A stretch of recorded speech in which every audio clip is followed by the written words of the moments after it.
Então, essa aula aqui é a finalização, então, da primeira parte, teoricamente, aí, de enzimas, certo? E os gráficos da última aula nós não conseguimos avaliar, né? Nós paramos no gráfico de pH e ficou muito corrido. Eu quero voltar nos gráficos agora do poder da interferência, dos fatores que interferem na reação química pelas enzimas. Vou voltar nesse assunto, vou finalizar aqui agora nos 3 gráficos principais para a gente poder já finalizar essa parte. Então, pessoal, o que é isso? É poder catalítico. Poder catalítico é uma das características das enzimas. Na verdade, uma das funções das enzimas e uma das principais. Poder catalítico. O que significa poder catalítico? Ele consegue, se você quiser anotar no seu caderno, fica à vontade, ele consegue, ou a enzima consegue, alterar, galera, a velocidade da reação. Uma reação que deveria acontecer em um determinado tempo, ela acontece mais rápido por causa da enzima. Beleza? Isso é poder catalítico. Então, você tem que entender essa questão aqui. O que é para poder catalítico, tá, vou repetir. Poder catalítico, então, é a capacidade que a enzima tem de acelerar a velocidade da reação. Ou seja, a reação que deveria acontecer em um determinado momento, ela acontece mais rápido. Então, ela aumenta a velocidade da reação. Beleza? Ela faz com que a velocidade seja mais rápida, a reação aconteça mais rápido. Isso é poder catalítico. Certo? O catalisador, pessoal, na química, depois o Matheus vai ensinar para vocês melhor isso, o catalisador na química é exatamente isso, é uma substância que vai ativar a reação. Beleza? Ela ativa a reação, isso é um catalisador. Lá na química você vai estudar um pouco melhor isso, tá? Mas vamos lá. Esse poder catalítico, galera, que é a velocidade das reações, que é o aumento da velocidade das reações, nada mais é que uma função do biocatalisador. Ele é um biocatalisador por quê? Por que a enzima é chamada de biocatalisador? Porque é um catalisador, ou seja, é um ativador de reações químicas que está onde? Que está num ser vivo, certo? Então, se ele está num ser vivo, vivo. Então, é um catalisador de um ser vivo, beleza?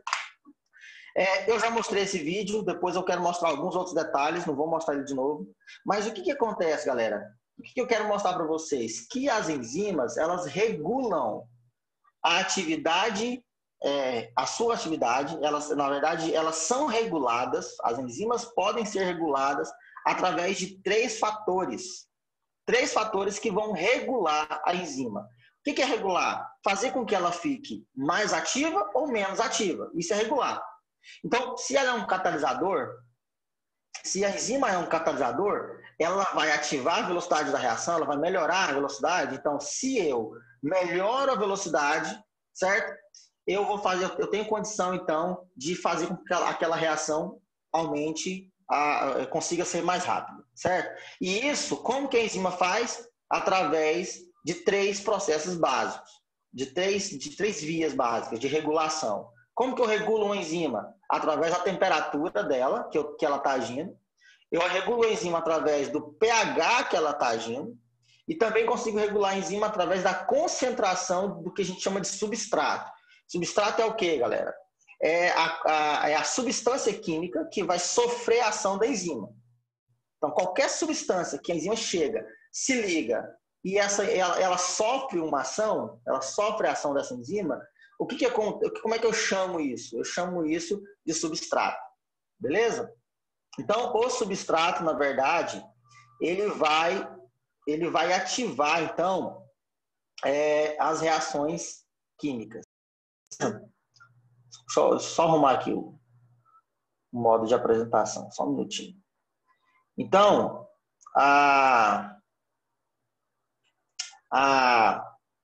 vai ocorrer, então, uma regulação, então, certo? Então, essa regulação ela pode ser feita de 3 formas: pela temperatura, pelo pH e pela concentração. Então, anota isso aí, porque provavelmente pode cair, né, na avaliação. Quando o professor fala provavelmente, é quase 100% de chance que vai cair, beleza? Então, olha aí. Vamos ver o primeiro gráfico, o gráfico de temperatura. Vocês que assistiram a aula lá do professor Kennedy, ele falou sobre esses gráficos. Só que eu vou falar de novo aí, para deixar bem claro, beleza? Se você já sabe, se você já entende, tranquilo, né? Bom que você já reforça aí.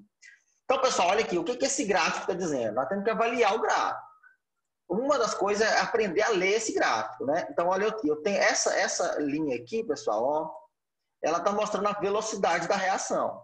Se eu pudesse colocar aqui alguma coisa representando um valor, eu ia colocar mais ou menos assim, ó, vamos pensar aqui, 2, 3, esse ponto seria o ponto 4, aqui o ponto 5, vamos pensar assim, mais ou menos assim. E aqui o ponto 6. O que é isso, galera? É a velocidade. Tá vendo que é crescente? Quanto maior, mais alto aí, né? Quanto mais alto esse valor aí, maior é a velocidade. Certo? Vamos dizer que esse 1 é uma transformação por segundo. Imaginemos isso. Esse 2, duas transformações por segundo, duas reações por segundo. E aí vai aumentando. Até chegar, por exemplo, a 6 reações por segundo. Qual está sendo mais rápido? O que ela está fazendo? Ela está fazendo mais reações em um curto tempo? Então, ó, se ela faz uma reação a cada segundo, de boa. Mas se ela faz 6 transformações por segundo, mais rápido, certo? Então é isso que eu quero que vocês entendam. Olha aqui. Aqui eu tenho a temperatura. Então, ó, esse aqui é o gráfico da temperatura. Todo mundo tá conseguindo ver as setinhas aí, né? Que eu estou colocando? Sim.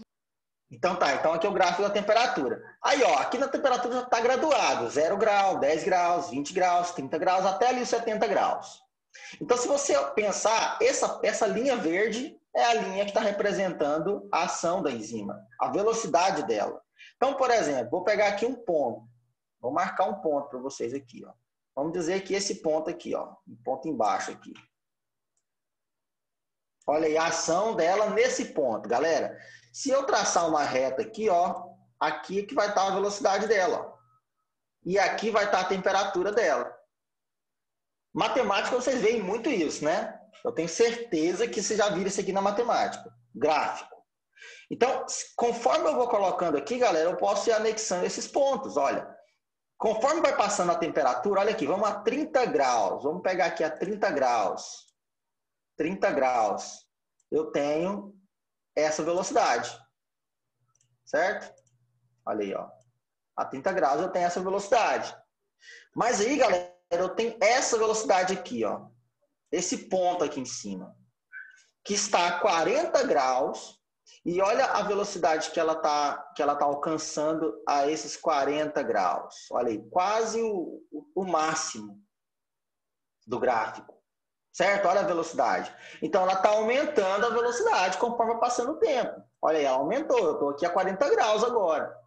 Só que se você analisar, passou de 40 graus, o que está acontecendo, galera? Vamos analisar aqui, ó, depois dos 40 graus. Esse ponto aqui. O que aconteceu, galera? Quando ele chegou aqui, mais ou menos, talvez ali 43 graus, né? Mais ou menos ali. O que aconteceu com a velocidade, galera? Foi diminuindo. Hein? Diminuiu. Então, passou dos 40 graus, a velocidade diminuiu. Até que ele vai chegar em um ponto, olha aqui, ó. Ele vai chegar em um ponto, que é esse ponto aqui, ó, que também é importante a gente analisar, que para de acontecer a desnaturação. Desculpa, acabei falando, que droga. Que para de acontecer a reação. Olha aqui, ó. Parou de acontecer a reação. O que aconteceu nesse ponto aqui, pessoal? O que vocês acham que aconteceu nesse ponto aqui? Eu já dei uma deixa aí, mas vamos lá. Desnaturação. Desnaturação, exatamente. Desnaturação. Então, aconteceu a desnaturação proteica, galera. Ou seja, a enzima parou de funcionar. Por quê? Porque a temperatura está tão alta que quebrou as suas ligações, como é uma proteína, quebrou suas ligações de ponte de hidrogênio, Van der Waals, né? E aí desconfigurou a proteína. Desconfigurou ela, perdeu a função, desnaturou. Beleza? Então, galera, esse gráfico de temperatura é importantíssimo para a gente entender essa questão. E essa parte aqui, ó, em cima, como é que eu chamo essa parte aqui? Quem lembra? Ponto ótimo. Certo? Então, essa parte aqui, ó, esse ponto ali em cima é o ponto ótimo, ou seja, é o melhor ponto de atuação da enzima, é onde que ela está melhor, trabalhando melhor. Beleza? Ela está felizona da vida, recebeu o salário em dia, está lá no ponto ótimo, trabalhando 100%. Aí caiu a temperatura, ela vai, quer dizer, subiu a temperatura, ela vai cair. Se cair a temperatura também, ela também vai cair a sua atuação. Tranquilo, galera? Esse gráfico, tinha alguém que estava em dúvida sobre esse gráfico e agora entendeu? Ou ainda tem dúvidas? Tudo certo. Tudo certo? Então vamos para o próximo gráfico. Então, pessoal, regulação através da temperatura está aqui, beleza. O mesmo raciocínio segue para os outros. Se você entender esse gráfico aqui, os outros gráficos ficam fáceis. Esse aqui é o gráfico do pH. Para a gente entender o gráfico do pH, galera, é o seguinte, nós temos que entender o que é pH, certo? pH, você ainda não viu isso na química, ou viram? O Matheus falou isso para vocês? Sobre o que mesmo? Sobre pH? Já passou. Então, beleza. Olha aqui, galera. Quando eu tenho o pH por volta de 7, eu falo que esse pH ele é neutro. Certo? Por volta de 7, o pH é neutro. Se eu tenho qualquer região, e conforme eu vou andando na região anterior ao 7, se eu vou andando na região anterior ao 7, eu vou tendo aqui agora um pH que eu chamo de ácido. Ácido. Então, quanto menor for esse número do pH, que a gente chama de potencial hidrogênio iônico, lá na química vocês vão entender o que é hidrogênio iônico, mas o que vocês precisam entender é que esse número, quanto menor é, mais ácido é. Da mesma forma que se eu caminhar à direita do 7, 8, 9, 10, eu vou fazer com que esse pH fique cada vez mais alcalino. Básico? Ou básico. Básico e alcalino é a mesma definição, tá? Então, ele vai ficando cada vez mais alcalino, cada vez mais básico, certo? Então, existem enzimas, galera, que agem em determinados pHs. Agem melhor em determinados pH. Então, aqui eu estou analisando 3 enzimas. Vamos analisar a pepsina. A pepsina, pessoal, é uma enzima que está no estômago, certo? Que ela faz a digestão de proteína no estômago. Então, o que acontece? O que tem lá no estômago? Ácido gástrico. Ácido. Então, logicamente, ácido. O ácido gástrico ele é extremamente ácido. Por que nós temos que produzir ácido gástrico no nosso estômago, pessoal? Porque a pepsina ela só vai ser ativada no ponto ótimo dela se ela tiver no pH ácido. Estão entendendo?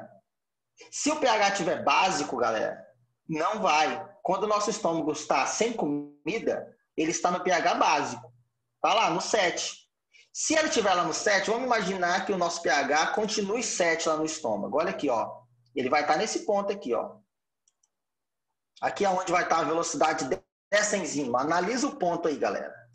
Olha aí onde que eu vou ter a velocidade dessa enzima. Se essa enzima pepsina trabalhar no pH 7, nós nunca vamos digerir a comida, nunca vai digerir aquele pedaço de bife que você comeu. Sabe aquela picanha que você come? Pois é, você não vai digerir. Sabe aquela feijoada que você come? Pois é, você não vai conseguir digerir. Você vai passar mal. Por isso que você tem que produzir ácido. Esse ácido gástrico, que é o ácido clorídrico, vai fazer a ativação da pepsina e a pepsina ela vai vir para cá, ó, para o ponto ótimo dela. Chegou no ponto ótimo, olha aqui como é que fica, como é que a velocidade dela fica, olha lá, ó.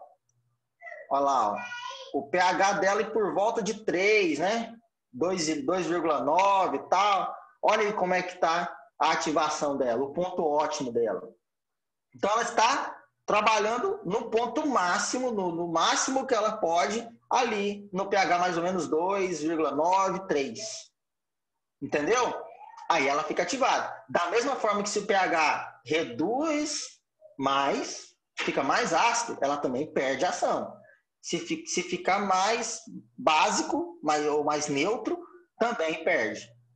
Mas ela tem esse nível de atuação. Ela tem atuação de pH 0 lá, ó. até o pH 8, tá vendo? Ela pode vir até o pH 8, ó. Ela pode vir até o pH alcalino.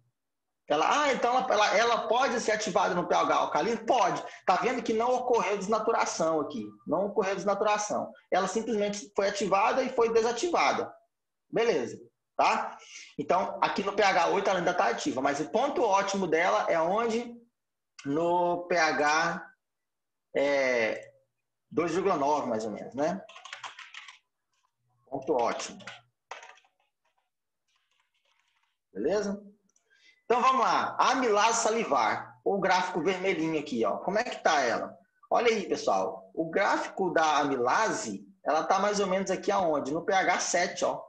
O topo dela aqui está mais ou menos no pH 7, ó. Certo? E a velocidade dela máxima está também lá, ó. Mais ou menos nesse ponto aí, ó. Beleza? Então, a amilase salivar, galera, é uma enzima, também chamada de pitialina. É uma enzima que está na nossa saliva, certo? E ela quebra o amido. Amilase, amido, lase, enzima, salivar, na saliva. Então, é a enzima que quebra o amido que está na saliva. Então, quando a gente come pão, qualquer coisa que tem muito carboidrato, a saliva ela tem essa função, ela já vai quebrando o amido para transformar esse amido, para reduzir esse amido em o máximo possível, beleza? Então, isso vai sendo quebrado aonde? Na nossa boca. E qual que é a ação dela? pH 7. Tranquilo? E olha aí, se eu aumento o pH, ela vai reduzindo a sua ação. Se eu diminuo o pH, se a sua boca está com pH ácido, você vai ter dificuldade de digerir o amido. Entende? Da mesma forma que se a sua boca está com pH alcalino, você também vai ter dificuldade de digerir. Beleza? Porque a ação dela, ponto ótimo dela é lá por volta do pH 7, que é o pH neutro. Beleza? A tripsina. A tripsina é uma outra enzima que agora ela está no intestino delgado, certo? Ela é liberada pelo pâncreas, ali no intestino delgado, no duodeno, certo? Saiu do estômago ali, pessoal, tem um caninho assim, ó, o início do intestino delgado é chamado de duodeno, beleza? Ali no duodeno você tem o fígado despejando ali a bile, você tem também o pâncreas liberando o suco digestivo, que tem um monte de enzimas. Uma delas, a tripsina. A tripsina ela vai digerir, pessoal, proteína no intestino. Beleza? Então ela vai digerir a proteína no intestino. Ela vai reduzir mais ainda as proteínas, ou seja, elas vão quebrar essas proteínas, quebrar as ligações peptídicas. Tem as peptidases também que tem aí, né? Outro grupo de enzimas, mas a tripsina ela também vai quebrar vários alimentos ali, tá? Aí, olha a ação dela aqui, pessoal. Olha a ação. A ação dela está, o máximo, né? O ponto máximo dela aqui, ó, vamos analisar esse ponto aqui. Está mais ou menos aonde aqui, ó? No pH 9, né? Mais ou menos 9, 9.1, 9.2. Olha aí, a ação dela também lá, ó. Certo? Então, você vai ter então essa ação nesse ponto máximo, nesse pH alcalino, o que significa que ela funciona melhor no pH alcalino. E para que serve isso, pessoal? Porque o suco digestivo, que é liberado lá pelo seu pâncreas, no duodeno, vai fazer também, uma das funções dele é fazer com que o pH desse bolo alimentar, que agora já não é bolo, né? O bolo alimentar está na boca, depois ele forma o quilo no estômago, e lá no duodeno ele já está como quimo, já chama quimo, não chama mais bolo alimentar. Esse quimo, que é essa massa de alimento recém-digerida com suco digestivo, com ácido gástrico que veio lá do estômago, tudo isso é agora neutralizado, certo? No duodeno, e agora ele é alcalinizado, vai começar a alcalinizar essa substância, esse quimo, né? Vai começar a alcalinizar, e aí a tripsina e outras enzimas vão começar a agir no alimento, vão começar a quebrar. São enzimas específicas que trabalham em região alcalina. Então, elas são ativadas e aí começa a digestão.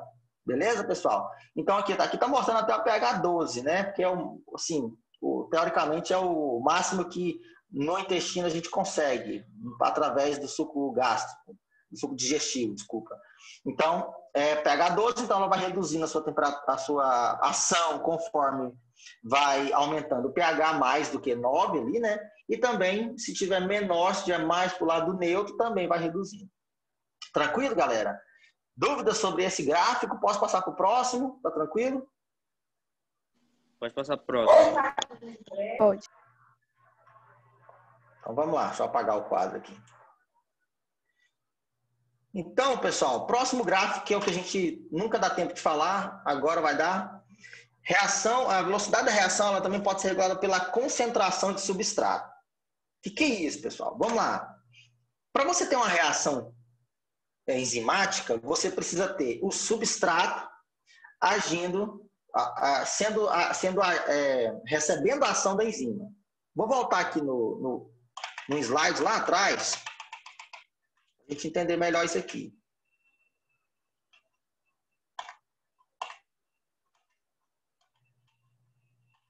Aqui, ó. Esperar reconhecer aí. Essa imagem, galera, mostra o quê? Mostra a relação entre a enzima e o substrato. Então, essa aqui é a enzima, esse aqui é o substrato. Para você ter reação química, para você ter a velocidade da reação aumentando, você tem que ter enzima que vai atuar nesse substrato, certo? Então, por exemplo, o substrato chegou aqui na enzima, sofreu ação, quebrou ou ligou, saiu, veio outro substrato, chegou, ligou, quebrou, e aí vai acontecendo isso. Então, o que vai acontecendo? Ó? Automaticamente, galera, os substratos vão chegando na enzima, saindo. Chegando na enzima, saindo. E a enzima está aqui, ó, trabalhando. E o substrato está entrando na enzima ali e está sofrendo ação. Beleza? Então, agora é o seguinte, galera. Se eu tenho um substrato vagando, ó, tem a enzima aqui, tem um substrato aqui vagando, pá, o que acontece? A probabilidade desse substrato encontrar com essa enzima é uma. Mas se eu tiver 10 desses substratos andando aqui, você concorda que a probabilidade dele encontrar com a enzima é maior? Sim ou não? Sim, aí. Sim, né? Quanto mais, então, galera, partindo por esse princípio aí, quanto mais substrato eu tenho perto da enzima, mais fácil é desse substrato se ligar na enzima e a enzima conseguir mudar esse substrato, certo? Então, quanto mais substrato tiver, mais a enzima pode pegar substrato e transformar esse substrato, certo? Então, teoricamente é o seguinte, para eu aumentar a velocidade da reação com o substrato, eu vou aumentando o número de substrato perto da enzima. Vou aumentando. É só eu aumentar a quantidade de substrato perto da enzima, que aí eu vou chegar nesse raciocínio aqui, ó. Olha aí, ó. Concentração de substrato, olha aqui, ó. Concentração de substrato pela velocidade da reação. Mesma coisa, a velocidade da reação está aqui na linha do Y aqui, né? O eixo Y aqui, e no eixo X aqui nós temos a concentração do substrato em miligrama por microlitro, né? Então vamos lá. O que acontece, pessoal? Observe o gráfico. Se eu coloco, eu vou acrescentando, olha aqui, ó, esse movimento que está fazendo é o movimento de acrescentar substrato. Eu estou acrescentando. Então eu tenho aqui 5 microgramas, certo? Miligramas. Aqui eu tenho 10 miligramas, vou aumentando, 15 miligramas, 20 miligramas, está aumentando. O que está acontecendo, galera? Quando eu vou aumentando a velocidade, vou aumentando a quantidade de substrato, olha aí, ó, a velocidade da reação vai aumentando. Olha aí, ó. Vou aumentando o substrato, a velocidade vai aumentando. Só que, galera, olha aí, vamos acompanhar. Continua aumentando. Continua aumentando a quantidade de substrato. Olha o que acontece com o gráfico. Olha o que acontece, galera. E aí, o que aconteceu? O que vocês podem me falar? Hã? Alguém aí? A velocidade se mantém. A velocidade se mantém. Isso aí, olha aí, ó. A velocidade ela se mantém. Então, galera, chega um momento que você pode colocar substrato o tanto que for, que a enzima ela não vai conseguir reagir com tanto substrato que tem. A gente chama isso de ponto de saturação. Olha aqui, ó, tá até escrito aqui na tela. O que é o ponto de saturação? O ponto de saturação, galera, é quando, independente de você colocar substrato, a enzima não consegue mais aumentar a velocidade. Só se você aumentar a quantidade de enzimas. Entendeu? Você quer aumentar a velocidade? Beleza. Então você tem que colocar enzimas. Se você continuar colocando substrato, a enzima que está lá, ela não vai dar conta. Imagine um operário numa fábrica. Ele está lá embalando pacotes de bolacha. Vamos pensar. O cara chega lá, ó, ele está conseguindo fazer 3 pacotes de bolacha por minuto. Ele está naquela preguiça. Aí o cara vai lá e joga mais. Não, você tem que fazer 5. Coloca mais bolacha para ele, que é o substrato. Ele é a enzima. Ele vai pegando as bolachas, tá, consegui fazer 5, beleza. Não, agora eu quero que você faz 7. 7 pacotes aí a cada 5 minutos, sei lá, a cada 10 minutos. Cada 10 minutos você está aumentando. Tá, beleza, 7. Vai chegar um momento que o cara vai falar, não, agora eu quero 15. Não dou conta mais, eu dou conta de fazer no máximo 10. Você entendeu?